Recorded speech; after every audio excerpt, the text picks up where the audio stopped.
সামান্য একটু স্বার্থের জন্য, একটু টাকা পয়সার লোভে আমরা আজকাল অনেক সময় ভোট দিয়ে দিই।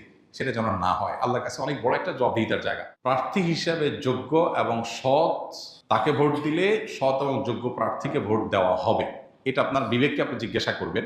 আপনি যদি সঠিকটা উদ্ধার করার চেষ্টা করেন, এরপর দেখলেন যে না, আপনি আসলে যেটাকে সঠিক মনে করছেন এটা সঠিক হয় নাই, লোকটা রাইট পারসন না, তাহলে আল্লাহর কাছে আপনার দায় নেই। কিন্তু আপনার চেষ্টা করতে হবে যে যে কয়জন আছে এর মধ্যে সবচেয়ে ভালো যোগ্য মানুষটাকে।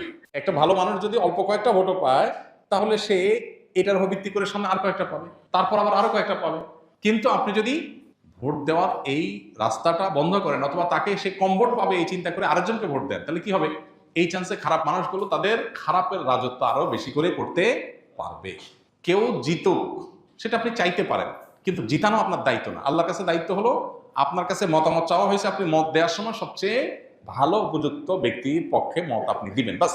যে লোককে ভোট দিলে আপনার ইমান, আমল, ইসলামের স্বার্থ, মুসলিম উম্মার স্বার্থ সংরক্ষিত হবে, আপনি বিশ্বাস করেন। যাকে ভোট দিলে দেশের সার্বিক উন্নতি হবে, চুরি ডাকাতি হবে না, দুর্নীতি বহু দেশের তলানিতে আমরা পড়ে আছি, যাকে ভোট দিলে আমরা সেখান থেকে উঠার রাস্তা পাবো, তাকে আপনাকে ভোট দিতে হবে। বা কোনো অযোগ্য মানুষকে যদি কোনো যোগ্য মানুষের চেয়ারে বসানো হয়, তাহলে কিয়ামতের অপেক্ষা করবা তোমরা। এটা কিয়ামতের আলামত। এই আলামত এখন চলে আসছে না, আসছে না? অতএব আমাদেরকে এখানে দায়িত্বশীলতার পরিচয় দিতে হবে।